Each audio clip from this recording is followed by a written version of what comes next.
Je ne la vois pas comme un million, on vient seulement pour se rassembler. Pour moi,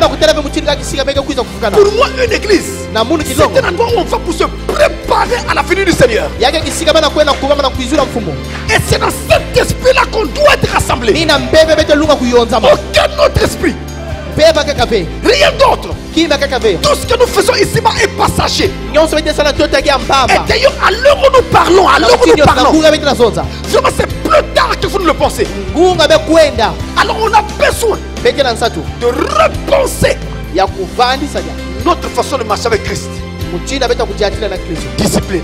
Je ne peux pas me permettre de me lever le matin et sortir sans avoir prié.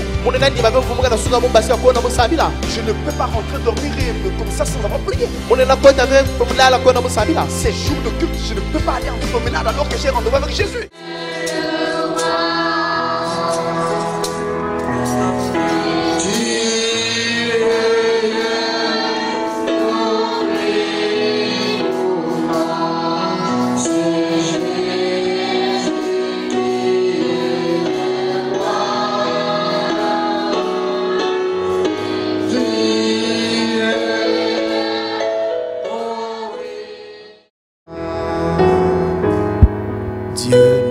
Céleste,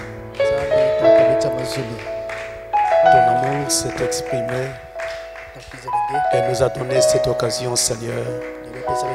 Nous voulons te rendre grâce.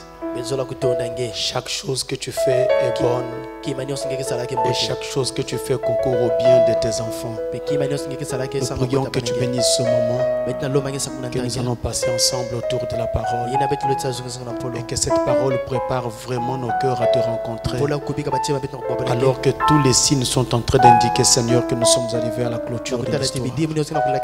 Pardonne toute imperfection et bénis la parole de nos âmes au nom de Jésus-Christ, le Fils de Dieu. Amen. Amen.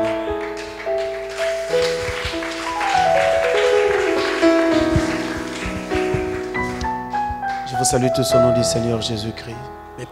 Pendant que vous êtes debout, nous ouvrons dans le livre de Job. Le livre de Job. Job chapitre 36.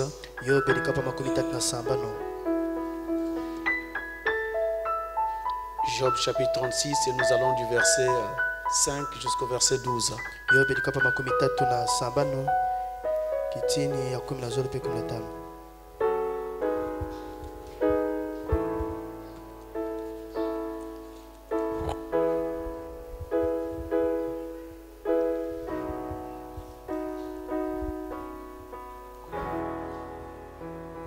Alors nous lisons au nom du Seigneur. Dieu est puissant, mais il ne rejette personne. Il est puissant par la force de son intelligence. Il ne laisse pas vivre le méchant et il fait droit aux malheureux. Il ne détourne pas les yeux de dessus les justes. Il les place sur le trône avec les rois. Il les fait asseoir pour toujours. Il les y fait asseoir pour toujours, afin qu'ils soient élevés. Viennent-ils à tomber dans les chaînes? Sont-ils pris dans les liens de l'adversité? Il leur dénonce leurs œuvres, leurs transgressions, leur orgueil. Il les avertit pour leur instruction et il les exhorte à se détourner de l'iniquité. S'ils écoutent et se soumettent, ils achèvent leur jour dans le bonheur, leurs années dans la joie. S'ils n'écoutent pas, ils périssent par le glaive, ils expirent dans leur aveuglement. Amen. Que Dieu bénisse sa parole. Pour vous asseoir, merci. Que notre Dieu soit béni. pour l'occasion qu'il nous accorde d'être encore ensemble et de partager ensemble la parole de Dieu. Nous avons confiance qu'il va nous assister. Alors nous commençons un petit enseignement aujourd'hui. Nous ne pourrons pas terminer cela aujourd'hui. Nous venons donc chaque fois avec une partie de cet enseignement, comme nous faisons d'habitude. Je fais souvent ainsi, parce que Frère Branham, le prophète, avait dit que c'était bien de scinder la parole en partie pour ne pas avoir à tout donner à la fois aux enfants de Dieu et ainsi faciliter et permettre la compréhension. Donc nous allons intituler notre enseignement une vie de discipline. Une vie de discipline. Et aujourd'hui, dans cette première partie, nous allons parler sur disciple et discipline. Nous venons de lire dans le livre de Job et nous avons vu comment le Seigneur parle et montre que quand l'adversité survient, cela est permis par lui-même et c'est pour amener le réveil de l'individu qui est en train de passer par cette adversité. C'est pour l'amener à se réveiller, à quitter l'iniquité, à quitter les chemins tortueux si tant est qu'il était dans de telles voies. Et Dieu dit, s'il écoute ce que je veux lui dire, alors il aura une vie de bonheur pendant le reste de son séjour terrestre. Mais s'il n'écoute pas ce que je veux lui dire, alors il va finir par mourir. Et c'est pour cela que nous voulons parler de la discipline. Nous tirons cela du contexte de ce passage. Dieu voudrait que nous puissions marcher dans une vie vraiment disciplinée. La discipline peut être vue sous plusieurs angles. C'est d'abord, pour commencer, une instruction. Une instruction que l'on donne ou que l'on reçoit. Je prendrai le cas de votre maison. Quand vous dites à vos enfants, je ne veux pas que vous puissiez rentrer après 19 heures. Qu'est-ce que vous faites?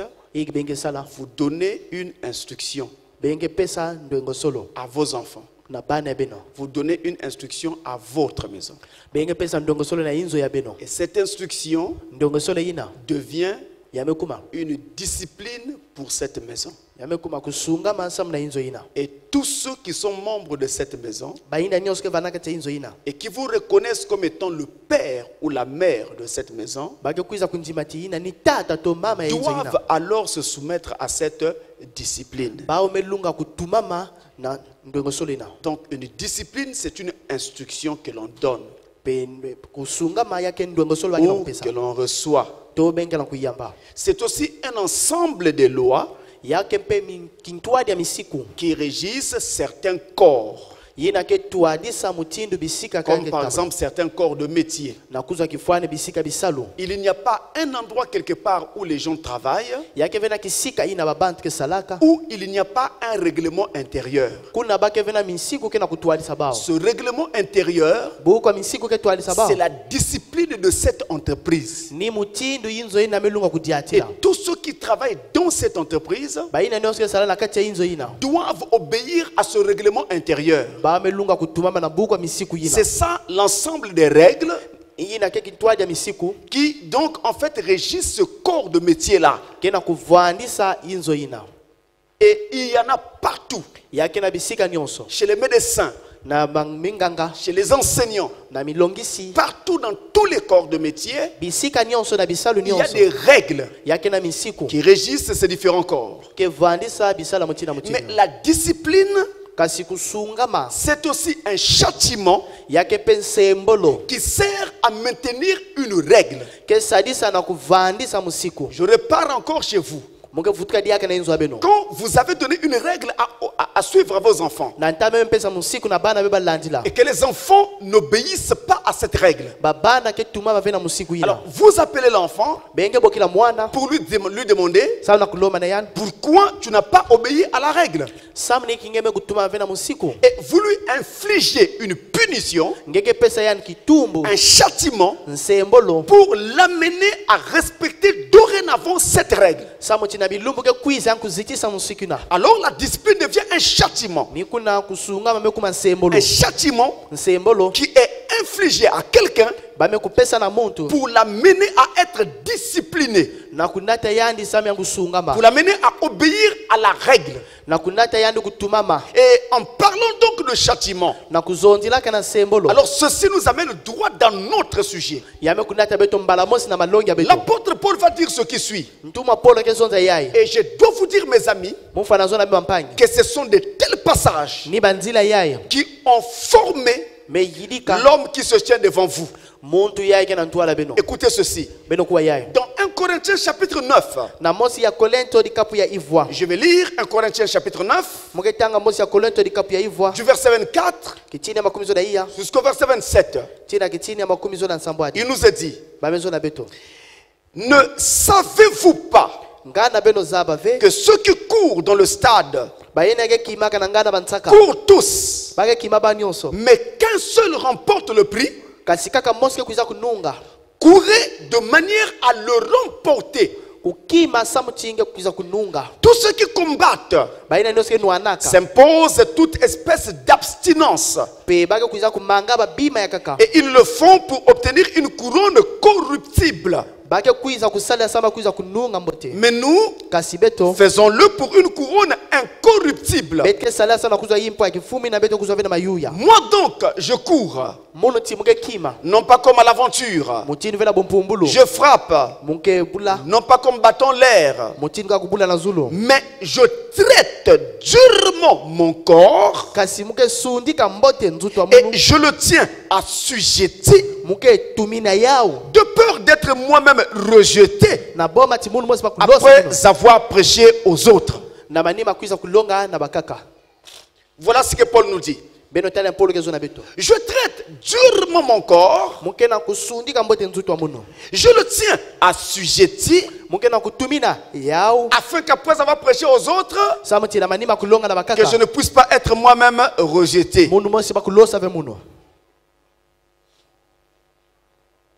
De quoi s'agit-il?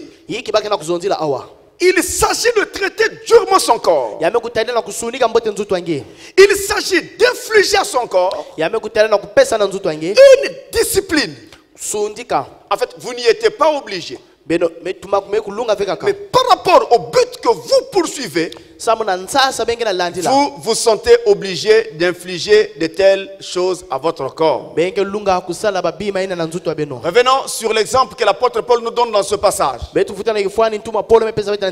nous dit: ceux qui courent dans le stade courent tous, mais il n'y a qu'un seul qui remporte le prix. À cause de cela, ils doivent s'imposer toutes sortes d'abstinence. Vous savez que dans le sport, il y a des règles. Mais basons sur ce dont parle l'apôtre Paul ici, sur l'athlétisme, il y a des règles qui vont avec. Des règles que les fédérations ont édictées. Et que l'athlète ou les athlètes sont obligés de suivre. Mais dans les règles de l'athlétisme, il y a des choses qui sont certes dites, mais on n'a jamais dit dans ces règles-là que l'athlète ne doit pas manger du piment. Non, il y a des règles à observer. Il ne doit pas se doper. Il ne doit pas être drogué pour courir. Sinon il va courir plus vite que les autres. Et on va penser que c'est lui-même qui donne cet effort, alors que c'est l'effort qui vient de la drogue. Ça, ce sont les règles de l'athlétisme. Mais ne pas manger du piment, ça ne fait pas partie des règles de l'athlétisme. Mais l'athlète évitera de manger du piment pour ne pas perdre son souffle. Personne ne lui impose de ne pas manger du piment. C'est lui-même qui choisit de ne pas manger du piment afin de ne pas déranger son souffle. Il s'éloigne de l'alcool pour ne pas déranger son souffle. Il s'éloigne de certaines choses pour se maintenir en forme. Donc il y a des choses que l'athlète s'impose à lui-même, mais que les règles de l'athlétisme ne lui imposent pas. Il le fait lui-même, de lui-même et à lui-même. Pourquoi? Pour réussir à être performant. Personne ne lui impose cela. C'est lui-même qui s'impose ses règles. C'est lui-même qui fait souffrir son corps pour être plus performant. Ainsi, cela va également avec l'église chrétienne. Nous avons des règles à nous imposer. Nous avons des règles générales de la parole. Mais nous n'avons pas dans la parole de Dieu un passage biblique qui nous dise clairement que chaque fois qu'il est 4 heures du matin, je dois prier. Alors,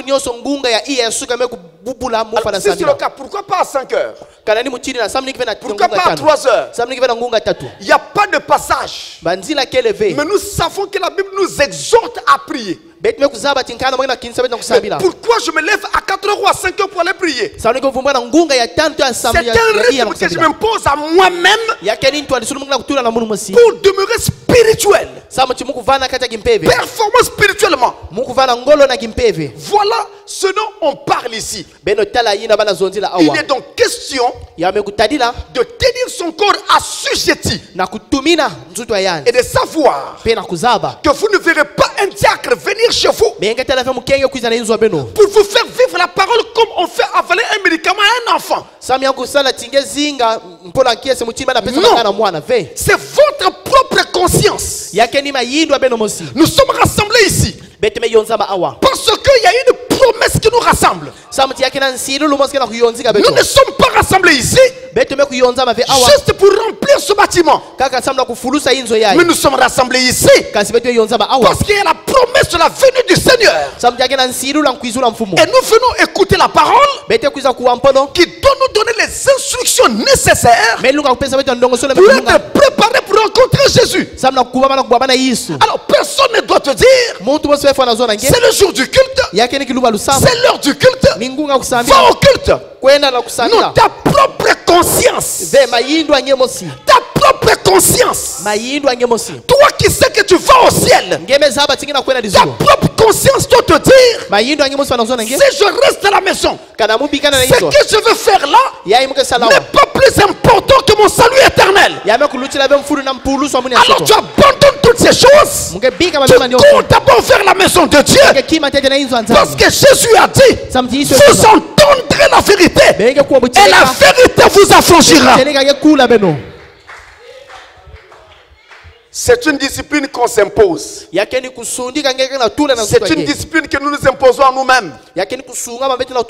Ainsi en est-il de plusieurs choses dans la parole de Dieu. Il n'y a aucun passage de la Bible qui me demande de lire la Bible à 7 heures. Il me demande de lire la Bible à 15 heures. Mais dans la Bible, nous avons des passages qui nous demandent de lire la Bible. Mais on ne me dit pas que je dois lire à 7 heures, à 15 heures ou à une heure donnée. Ce n'est pas précisé, c'est moi.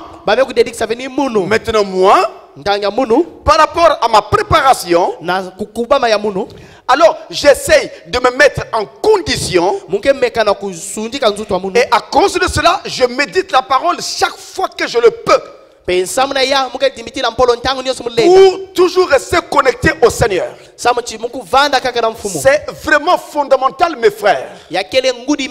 Surtout au commencement de la foi, le croyant doit avoir une vie disciplinée. Commencez par la discipline pour avancer dans la discipline, et vous serez sûr de terminer dans la discipline et donc de rencontrer le Seigneur. Et l'histoire nous dira que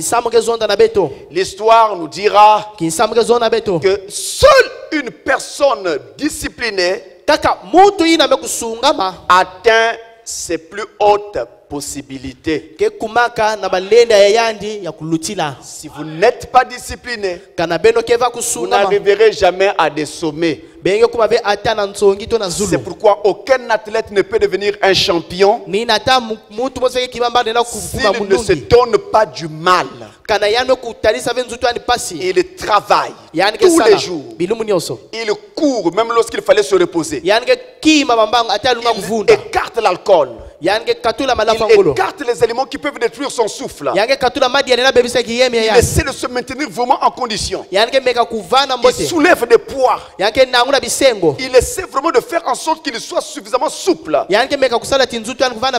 tout cela pour pouvoir atteindre ses plus hautes possibilités. On ne devient pas un champion du jour au lendemain. On devient un champion par le travail. Celui qui ne travaille pas n'arrivera pas à ses plus hautes possibilités. Et ce que je dis est valable dans tous les domaines de la vie. C'est le travail qui conduit à ses plus hautes possibilités. Vous apprenez davantage. Vous vous exercez davantage. Vous travaillez de plus en plus. Si vous arrivez à un niveau donné, vous ne devez jamais penser que ce niveau est suffisant. Il faut toujours désirer dépasser ce niveau. Si donc maintenant vous arrivez à prier 2-3 fois par jour, c'est déjà très bien. Mais il faut dépasser ce niveau. Parce que le message de Frère Branham dit, le chrétien ne prie pas 2-3 fois par jour, mais le chrétien prie chaque heure de chaque jour. Il marche en priant. Il mange en priant. Il travaille en priant. La prière est la vie du chrétien. On va même dire que c'est sa respiration. C'est comme s'il était en train de prier à chaque inspiration d'oxygène. C'est ça la vraie vie chrétienne. Une vraie vie de discipline. Je sors de ma maison, je prie. Je me tiens à l'arrêt des bus, je prie. Je demande à Dieu d'envoyer les bus qu'il faut. Le bus arrive, je monte en priant. Je m'assois, je prie pour bénir Dieu pour la place qu'il m'a donnée. On roule, je demande à Dieu de prendre soin du moyen. J'arrive à destination, je descends en priant. Seigneur, merci de m'avoir fait arriver à bon port. Et là où je vais, je croise les gens, je les salue en priant dans mon cœur. Je commence mon travail en priant. Tout se fait en priant, c'est ça la vie chrétienne. C'est ça la vraie vie chrétienne. C'est une vie de discipline. Et maintenant, l'apôtre Paul toujours, après nous avoir dit qu'il faut traiter durement son corps, si je reviens un peu là-dessus un moment, nous savons que la parole de Dieu nous demande de ne pas prendre l'alcool. Nous demande également de nous éloigner de la prostituée. Mais en fait, personne ne t'attache des fils pour t'obliger à ne pas prendre de l'alcool ou à t'éloigner de la prostituée. C'est ta vie. Tu es libre. Là où tu es dans ta cachette, tu peux faire plein de choses que le pasteur ne verra pas. Mais Dieu le verra. Ainsi, quand on s'éloigne de ces choses, c'est une discipline qu'on applique à notre corps. C'est un choix qu'on fait. Et vous devez arriver à faire ce choix. C'est alors que vous serez de véritables chrétiens. L'apôtre Paul dit encore dans Hébreux au chapitre 12 et au verset 11, l'apôtre Paul va nous dire ce qui suit. Hébreux 12 verset 11. Il est dit, il est vrai que tout châtiment semble d'abord un sujet de tristesse et non de joie, mais il produit plus tard, pour ceux qui ont été ainsi exercés, un fruit paisible de justice. Voilà ce que nous poursuivons. Un enfant qui prépare un examen, mais qui ne se donne pas du mal, il ne lit pas, il n'étudie pas, il n'apprend pas ses exercices, il ne fait rien. Dites-moi, il sera échoué? Non, il ne sera pas échoué. Il a déjà échoué. On n'a même pas encore fait l'examen. On n'a pas encore proclamé. Mais il est déjà échoué. Parce qu'il procède mal. Les leçons ne vont pas quitter les pages de votre cahier pour rentrer seul dans votre tête. Les leçons ne s'apprendront pas seules. C'est vous qui devez prendre le courage de prendre votre cahier, de lire, d'étudier, et vous exercer sur ce que vous avez appris. Et quand vous ferez ces exercices, quand vous serez caché quelque part en train d'étudier, pendant ce temps-là, vous n'êtes pas avec vos amis. Vos amis jouent. Ils sont devant la télévision, regardent des films, écoutent la musique, dansent et font tout. Mais vous êtes en train de vous priver de ces distractions-là pour étudier. En vous privant de ces distractions, c'est un châtiment que vous infligez à votre corps. Et au départ, surtout quand vous entendez les fous rires là dehors, ils sont en train de rire. Alors vous vous sentez que vous êtes en train de rater quelque chose. Donc au départ, ça semble être un sujet de tristesse. Mais à la fin de l'année, ce sont ceux qui riaient qui vont pleurer. Et toi qui étais dans la souffrance seul dans ta chambre, dans l'obscurité, tu te réjouiras. Tu ne te réjouiras pas seulement, mais tu iras en classe supérieure. Tu vas changer de niveau. Si c'est le bac que tu faisais, tu passes à l'université. Tu deviens étudiant. Tu changes de statut. C'est le sacrifice qu'on fait qui amène des résultats après. S'il n'y a pas de sacrifice, s'il n'y a pas de châtiment infligé à son corps, on n'arrive à rien. J'insiste, restauration de tabernacle. Si vous ne travaillez pas, si vous ne vous donnez pas à Jésus, on n'aura pas de résultats. Ici, il n'est pas question de faire des à peu près. Il n'est pas non plus question de suivre quelqu'un. Je vais dans cette église parce qu'un tel y va. Non. Mais ça doit être une révélation de ton cœur. Tu appelles cette église ton église par révélation. Alors tu ne t'occupes pas de ce que les gens racontent au dehors.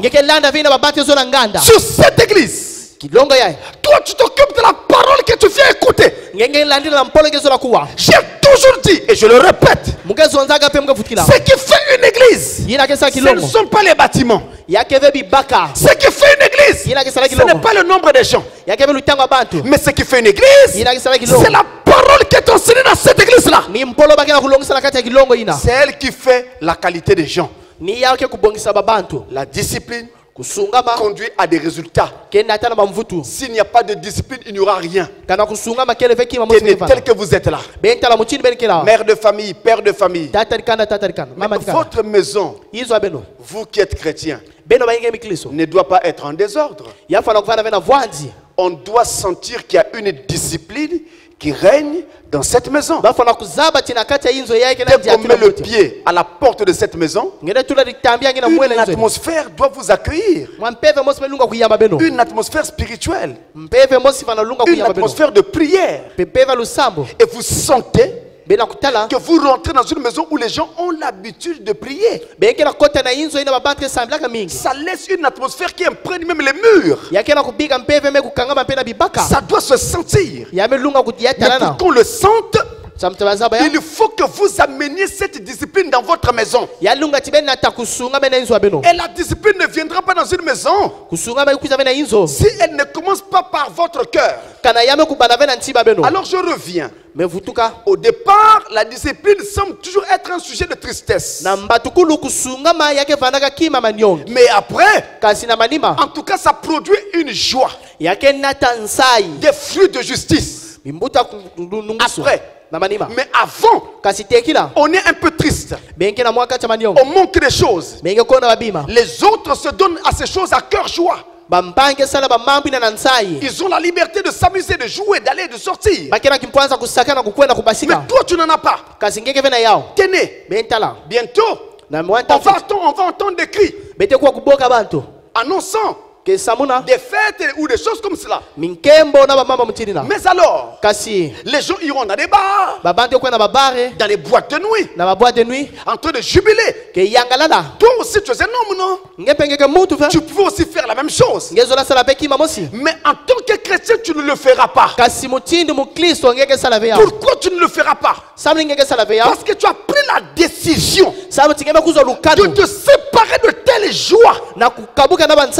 Parce que ces joies-là conduisent à la mort. Et d'attendre la venue de Jésus dans le calme. Sobrement. Calmement. Ne te livrons pas au plaisir mondain. C'est ça la discipline que Dieu nous demande d'avoir. Alors mes frères, nous sommes des disciples de Christ. Disciples.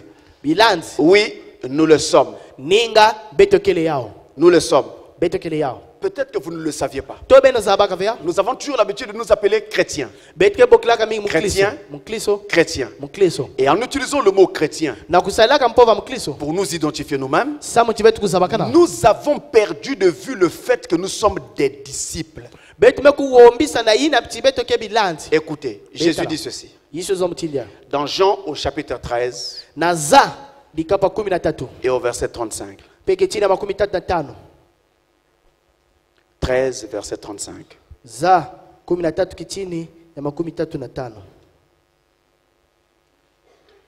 Jésus nous dit, vous devez toujours prendre des notes. Ayez votre cahier, prenez des notes. Arrivez à la maison, vous pouvez revoir ce que vous avez noté et même vérifier vous-même que le pasteur a bel et bien lu la Bible. Ça fait partie de la discipline. Alors dans Jean 13 verset 35, Jésus nous dit, à ceux-ci, tous connaîtront que vous êtes mes disciples. Si vous avez de l'amour les uns pour les autres.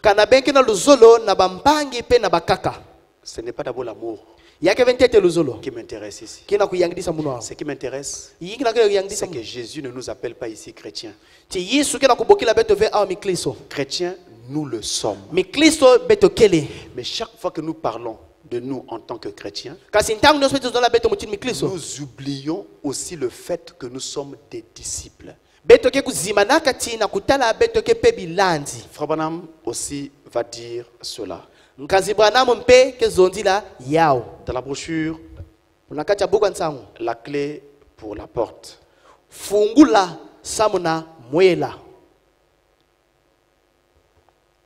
La clé pour la porte, prêchée le 7 octobre 62, paragraphe 148. 148 en anglais. Il dit ceci.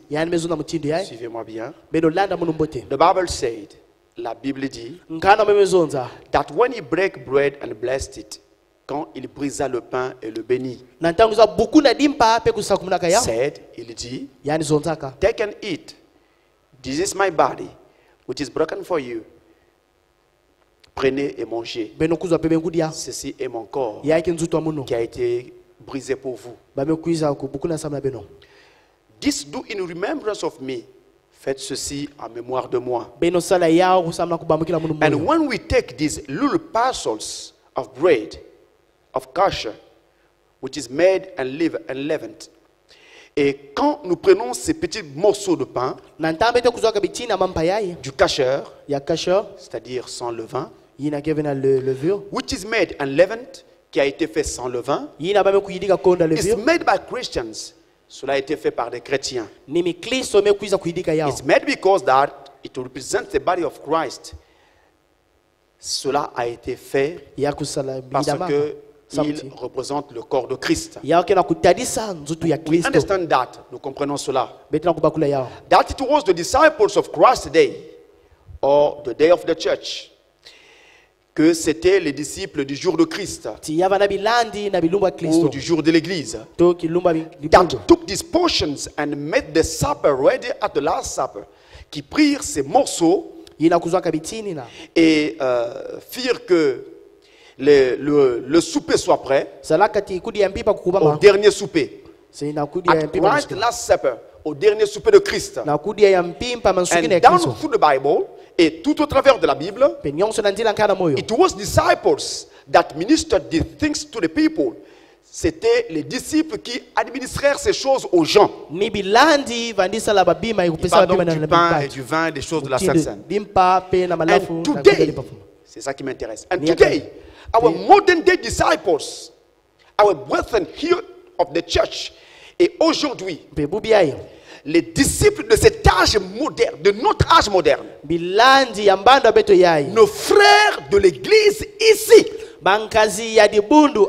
disciples of this cause, des disciples de cette cause, minister to the people, l'administre au peuple. And they will take these portions and give them to the people. Et ils prendront ces éléments et les donneront au peuple. Voilà ce que Frère dit. Frère dit que dans cet âge moderne, nous avons encore des disciples. Ce sont nos frères ici à l'église. Nous sommes disciples de Christ. Comme les apôtres autrefois étaient des disciples de Christ. Nous sommes disciples de Christ aujourd'hui. À la maison, vous pouvez ajouter un autre passage. Ésaïe chapitre 54. Ésaïe chapitre 54 et le verset 13 où il est dit, tous tes fils seront des disciples de l'Éternel. On parle à Israël. Tous les fils d'Israël seront disciples de l'Éternel. Mais vous n'ignorez pas que nous sommes l'Israël spirituel. Alors nous aussi nous sommes disciples de l'Éternel. Voilà ce que nous sommes. Des disciples. Or, le mot disciple et le mot discipline en fait dérive de la même racine. Ces deux mots-là. On ne peut pas avoir un disciple sans discipline. On ne peut pas avoir une discipline Sans disciple. S'il y a une discipline qui est enseignée quelque part, c'est qu'il y a des disciples là qui écoutent cet enseignement. C'est comme dans les écoles. Que ce soit les mathématiques qui soient enseignées, que ce soit les sciences physiques, mais ce sont des disciplines qui sont enseignées. Et les élèves, les apprenants sont des disciples à qui on enseigne cette discipline. Et en tant que disciples de Christ, nous devons être soumis à une discipline. Et voici notre discipline. C'est la parole de Dieu. C'est ça notre discipline. Même dans votre maison, vous devez dire aux gens, j'ai fait le choix de devenir disciple de Christ. Et dans ma maison, voici la loi qui règne. Quelqu'un dit amen à cela. C'est ça qui doit régner dans ma maison. Si quelqu'un te disait, je voudrais acheter de la bière et boire un peu ici, tu lui diras non. Lui rétorquera, c'est pas toi qui achètes, j'achète avec mon argent, mais je bois ici. Tu lui diras, même si tu achètes avec ton argent, mais tu ne peux pas boire cela dans ma maison, parce que ma maison a été consacrée à l'Éternel. Si vous avez consacré quelque chose à Dieu, cette chose ne doit plus être touchée par le péché. J'aurais aimé entendre un amen des élus de Dieu. Ça ne doit plus être touché par le péché. Parce que c'est consacré à l'Éternel. Et il doit être clair. Dans ma maison, dans mon quartier, à l'école, au marché, au travail, que moi, je suis disciple de Jésus-Christ. Quelqu'un dit amen aussi à ça? Jésus a dit, si vous avez honte de moi ici sur la terre, moi j'aurai honte de vous devant mon Père Céleste. Quand on rentre dans les bus, on entend des gens qui chantent les chants du monde librement. Il entonne à haute voix dans le bus. Ça ne dérange personne. Mais dès que toi, tu commences à chanter un cantique de Sion, je suis pèlerin, étranger sur la terre, en haute version. Quand tu commences à chanter, tout le bus se retourne pour te regarder. Et toi, par la honte, tu arrêtes de chanter.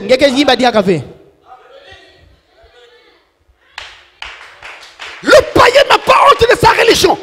Parce que quelque part, le paganisme est bien une sorte de religion. Quelque part. Pourquoi toi tu dois avoir honte de ta religion à toi?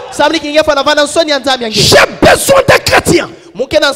J'ai besoin des chrétiennes qui n'ont pas honte d'affirmer ce qu'ils sont. Dites aux gens ce que vous êtes. Dites aux gens que vous êtes disciples de Christ. N'ayez pas honte. C'est un choix. Si on te dit pourquoi tu vas vieillir avant le temps, tu ne seras plus belle. La vie est un choix. Et le goût de chacun ne se discute pas. Si tu rejettes Jésus, c'est ton affaire. Moi, j'ai choisi Jésus. Je veux Jésus dans ma vie. Je veux Jésus dans mon travail. Je veux Jésus dans ma maison. J'ai choisi Jésus. C'est ça la discipline. Pas de honte. Vous rentrez dans un restaurant. On vous sert à manger. Au moment de manger, tu as honte de prier. Vous voyez le chrétien? Il regarde à gauche, il regarde à droite. Il vérifie si on le surveille. C'est ma nourriture. C'est ma foi. Je fais librement. Regardez le musulman. Lorsque l'heure de la prière arrive, il prend sa natte, il l'amène devant la boutique. Il met là. Il commence à faire son rite là. Tu peux arriver, frapper avec ton argent. Il ne te sert pas. Tant qu'il n'a pas fini. Tu le vois prier, il ne s'arrête pas. Ce n'est pas son affaire. Lui ne prie pas pour toi, il prie son Dieu. J'ai été dans un restaurant avec un juif. Un très grand restaurant. Les juifs ont des règles très strictes. Ça va à quoi j'ai assisté? Ce juif-là était venu avec sa propre fourchette, son propre couteau, sa propre cuillère, ses propres ustensiles. Tout était là. Donc il a sorti un petit truc et ces choses-là, tout était dedans. Et il me dit clairement, nous les juifs, on ne peut pas utiliser vos fourchettes ou quoi là. Donc c'était en plastique. Alors il a commencé à se servir. Et quand on mangeait, il ne mangeait pas le tout n'importe quoi qui était devant nous là. Sa nourriture était très sélective. Mais il n'a pas eu honte dans ce grand restaurant de sortir ses ustensiles et de manger d'après la loi de son Dieu. Pourquoi nous chrétiens on a toujours honte? Pour prier on a honte. Pour parler de Jésus on a honte. Pour dire aux gens que je vais à l'église on a honte. Pour dire aux gens que je suis chrétien on a honte. Honte de quoi? Honte de quoi? Je ne dépends pas des gens. Je ne dois pas dépendre des gens. Je n'exerce pas ma religion ou ne pratique pas ma religion pour les gens. Je la pratique pour Jésus. Dites ce que vous voulez. Pensez ce que vous voulez. Ce n'est pas mon affaire. Je fais de l'enfant.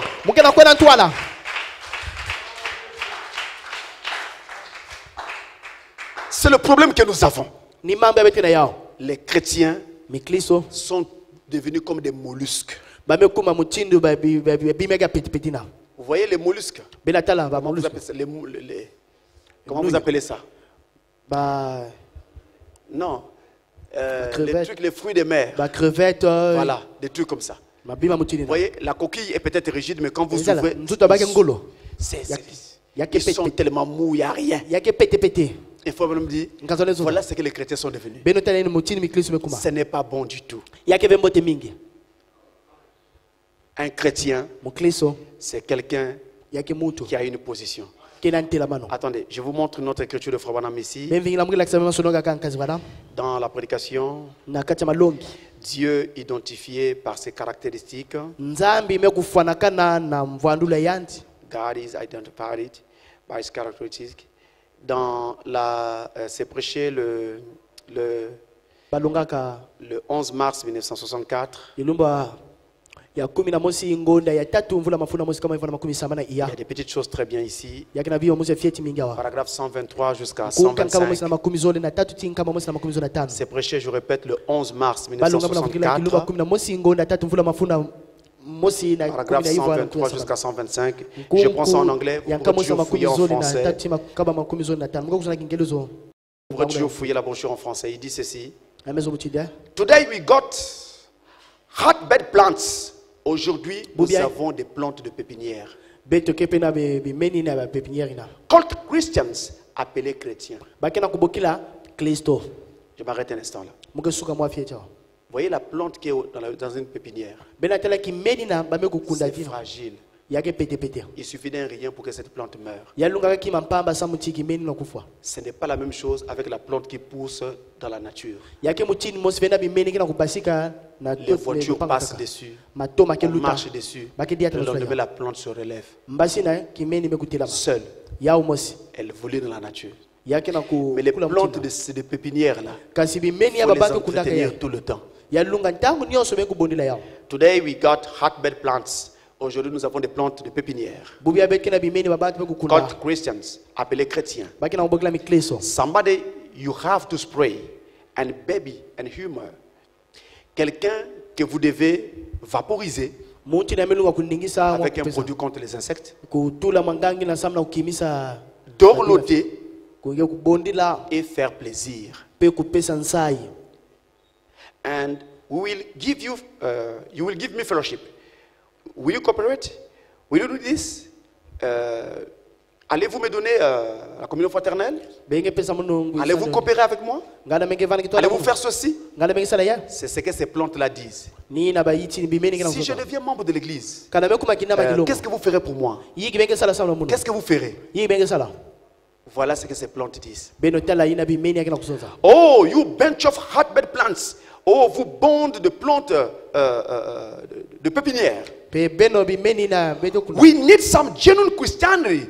Nous avons besoin d'un christianisme original. Born of the Spirit of God, né de l'Esprit de Dieu. And that will take no cooperation, qui n'acceptera aucune coopération. No, nothing else. Pas quoi que ce soit d'autre. They don't want nothing. Ils n'ont besoin de rien. Vous entendez ça? Ils veulent juste la parole, c'est tout. Rien d'autre. Ce n'est pas ce genre d'église où l'on dit. Ah, on avait eu un cas qui était malade. Vous ne nous avez pas visité. Je quitte l'église. Ce n'est pas la foi chrétienne. J'ai eu un décès. Vous n'êtes pas venu. Je quitte l'église.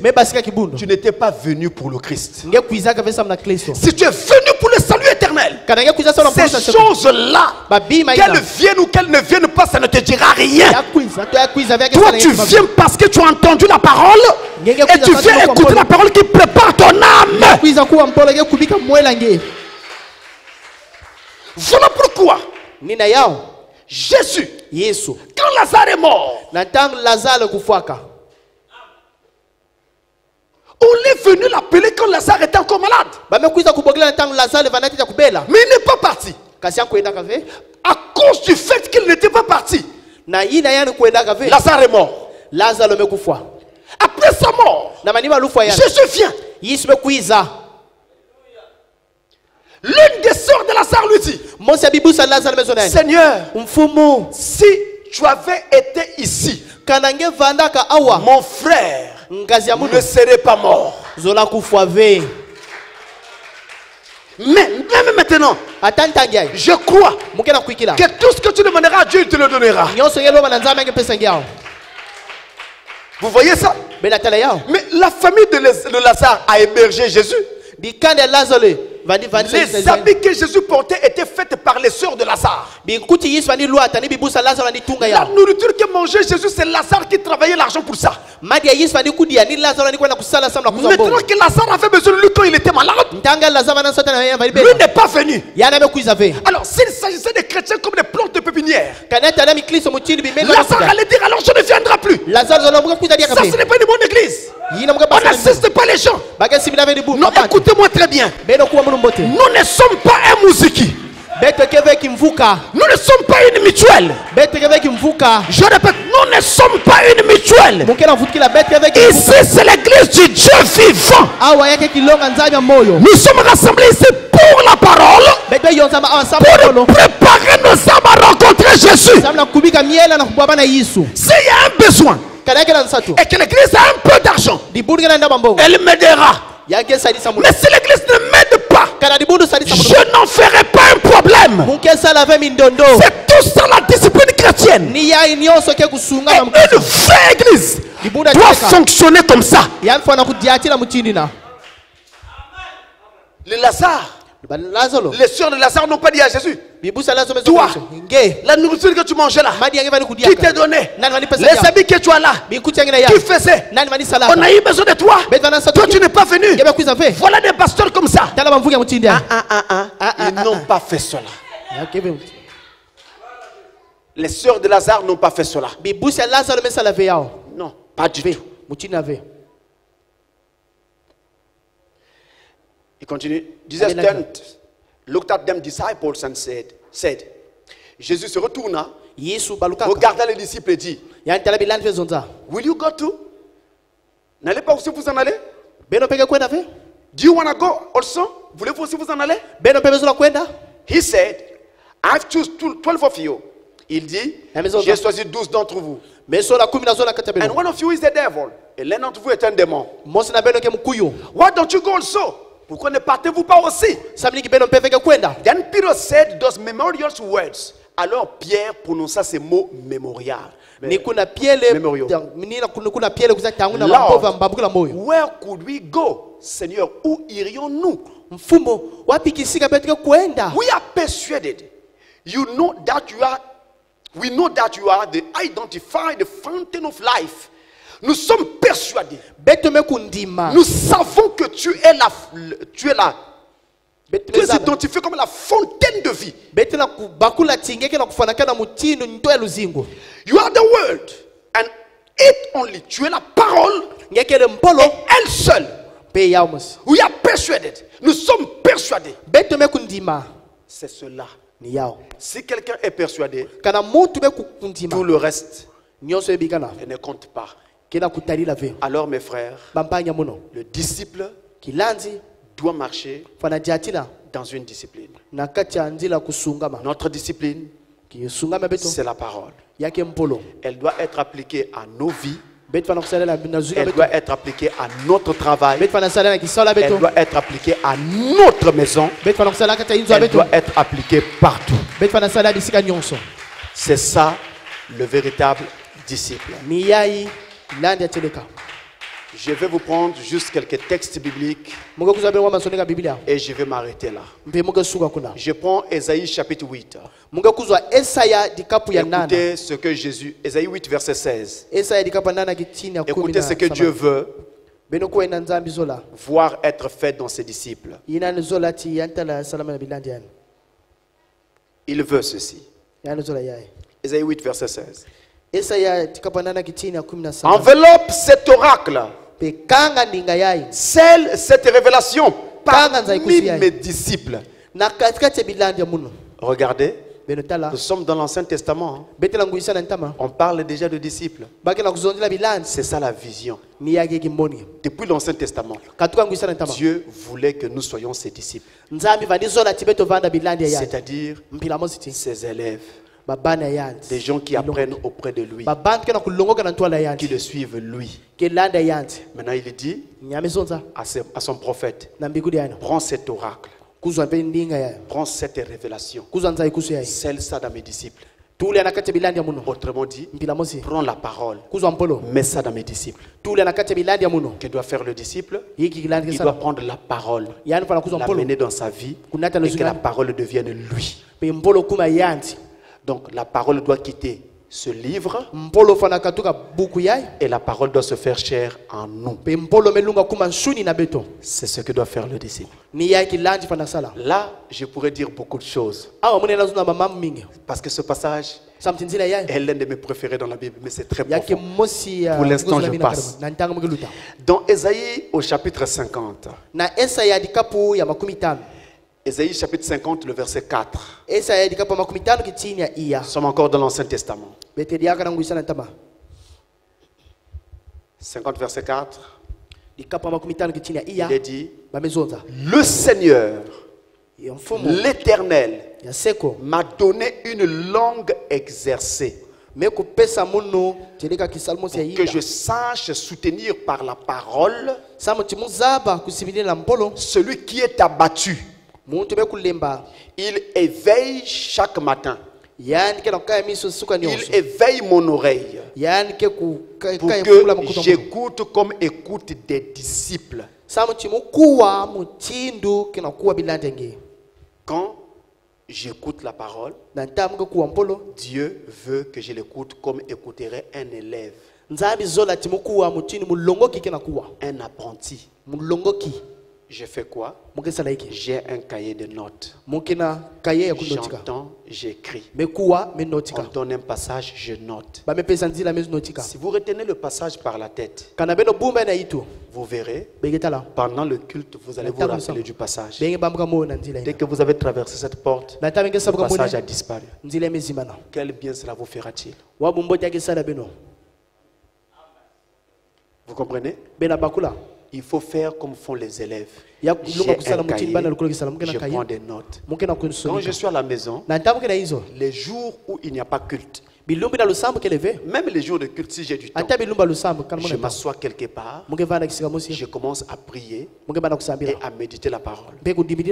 Dans la méditation de la parole, je peux lire la Bible, je peux lire le message de Frère Branham, je peux reprendre mon cahier de notes culte à l'église et resuivre ce qui avait été enseigné. En lisant les passages qui ont été donnés dans la Bible moi-même, pour que moi-même je vois ce qui était écrit. Ça va changer ma façon de voir les choses. Déjà par le fait que je veux voir que le pasteur avait lu exactement ce qui était dans la Bible. Ça va vous garantir la fidélité à votre église. Parce que vous verrez que vous avez affaire à un pasteur qui est fidèle à la parole. Et cela va vous rappeler ce qui a été enseigné. Cela va ramener en vous l'atmosphère du culte ce jour-là. Et cela va vous mettre encore dans une condition de crainte et de respect vis-à-vis de Dieu. Mais quelqu'un qui va à l'église, il n'a pas pris de notes. Il sort. Le jour qu'il refait au culte prochain, il a déjà tout oublié du culte passé. Ça ressemble à un élève qui est à l'école. Il a fait des leçons.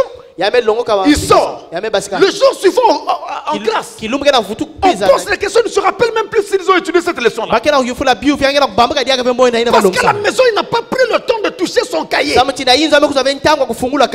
la vie chrétienne est une vie de discipline. Une vraie église marche par la discipline. Le vrai christianisme est un christianisme discipliné. Chacun doit être accroché. Relisons ce qu'il prend comme note. Si tu n'as pas de note, tu vas relire quoi? Vous savez, l'heure vient où nous n'aurons plus l'occasion de nous rassembler. Les prophéties sont en train de s'accomplir sous nos yeux. En ce moment-là, quand nous n'aurons plus l'occasion de nous rassembler, selon la prophétie, nos églises seront fermées. Parce qu'on nous demandera d'aller dans l'écuménisme. Nous, par la parole, nous allons refuser. À cause de ce refus, les églises seront fermées. Il n'y aura plus de pasteurs, plus d'églises, plus rien. Chacun sera chez lui. Ça sera juste quelques jours avant le départ.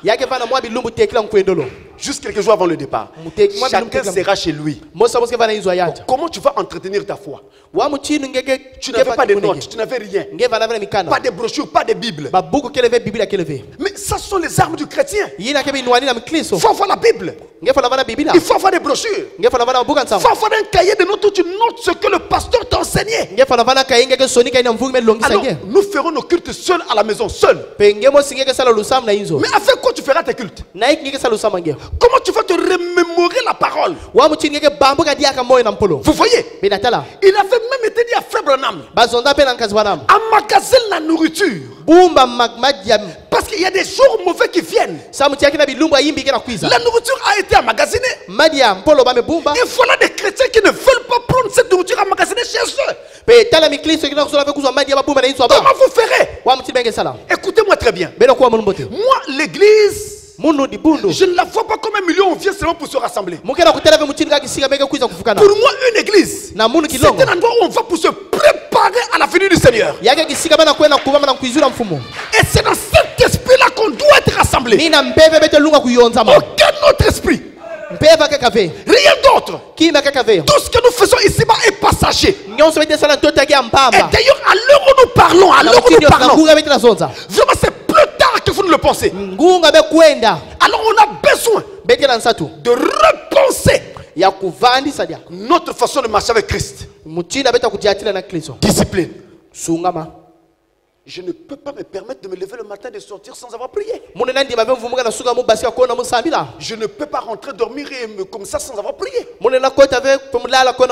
Ces jours de culte, je ne peux pas aller en promenade alors que j'ai rendez-vous avec Jésus. Que le pasteur soit là ou pas, moi je suis là.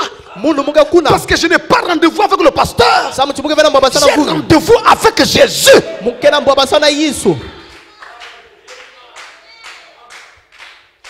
Nous avons besoin de cette discipline. Dans Matthieu au chapitre 5, je vais peut-être m'arrêter là. Il y a plein d'autres choses, mais je peux peut-être m'arrêter là. Matthieu 5, verset 1. Oh, j'aime ce passage. Il dit, Matthieu 5, verset 1. Il est dit, voyant la foule, Jésus monta sur la montagne. Et après qu'il se fut assis, ses disciples s'approchèrent de lui. J'aime cela. Voyant la foule, Jésus monta sur la montagne. Et après qu'il se fut assis, ses disciples s'approchèrent de lui. Ne lisez plus la Bible comme un roman. Ce n'est pas de la littérature. C'est la prophétie. Voyant la foule, ces gens avaient donc déjà été rassemblés. Ils avaient été appelés. Mais qu'est-ce qui les avait appelés? Si ce n'est le cri de commandement. Le cri de commandement avait déjà retenti. Avait rassemblé la foule. Maintenant qu'ils sont rassemblés, Jésus va plus haut. Il monte. On ne peut pas monter en bondissant. On monte la montagne en la gravissant. Pas en bondissant. En gravissant la montagne. Donc étape par étape. Pas après pas. Stade après stade. La foule rassemblée. Le cri de commandement retentit. Maintenant, il faut monter. Premier saut. Deuxième saut. Troisième saut. Quatrième saut. Cinquième saut. Sixième saut. Arrivé au septième saut, Jésus est sur la montagne. Il doit s'asseoir sur la montagne. Voyez-vous cette montagne? Elle est là. C'est elle là, non? Voilà la montagne. Là, la foule est rassemblée. Maintenant, il faut monter. Quand on arrive au sommet, donc ici à la fin, alors il doit s'asseoir. Quand il s'assoit, qu'est-ce qui se passe? C'est la pierre de fête qui descend. L'adoption. À ce stade-là, ses disciples se rassemblèrent autour de lui. Autrement dit, tout disciple est appelé à ne pas rester au bas de la montagne. Là où il y a des critiques, des médisances, la légèreté, tout ça. Il faut gravir la montagne. Monter. Arrivez là-bas au sommet, mettez-vous autour de la pierre fêtière. L'amour.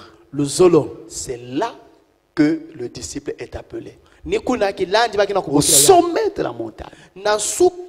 Tous les jours quand je viens à l'église, quand je prie, c'est pour arriver au sommet de la montagne.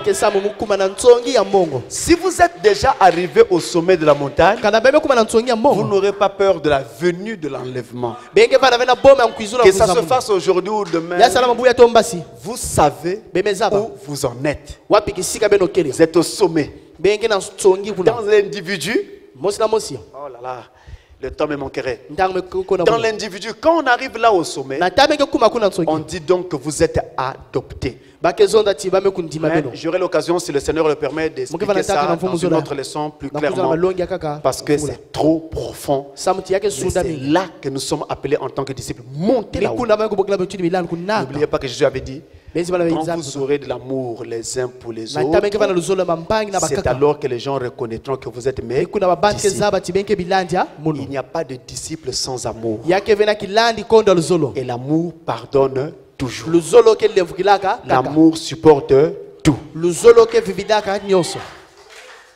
C'est le sommet de la pyramide. C'est là où Dieu nous amène. Beaucoup d'enfants de Dieu sont encore là en bas. Tu as entendu? Tu as appris? Un tel a fait. Un tel a dit. Ils ne savent pas, ils sont en bas.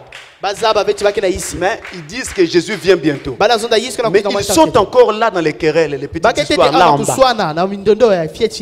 Alors qu'ils étaient là-haut. Vous voyez comment Frère Branham dit que beaucoup vont rater l'enlèvement sans le savoir. Le vrai disciple doit aller plus haut. Là, c'est là où nous rencontrerons Jésus. Et lui sera assis là, sur le trône de notre cœur. Et nous le verrons marcher avec nous, nous conseiller. C'est trop beau. La vie chrétienne. Jésus est réel. Jésus est vivant.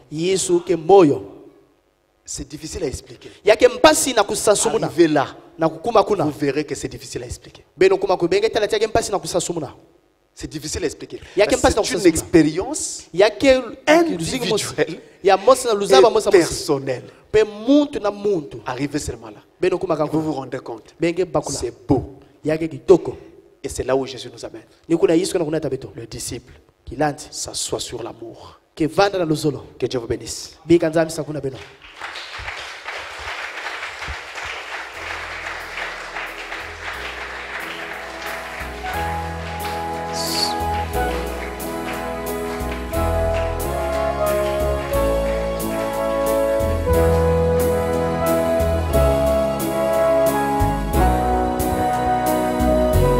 Après avoir entendu la parole, nous allons tous nous remettre à Dieu.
Que chacun se remette en prière. Parlez-lui. Là où vous avez été trouvé défaillant quant à la vie du disciple, parlez-lui. Parlez-lui.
Quiconque veut qu'on se souvienne de lui dans la prière, va seulement lever sa main.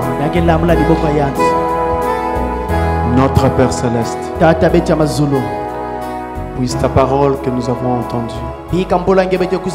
saisir chaque âme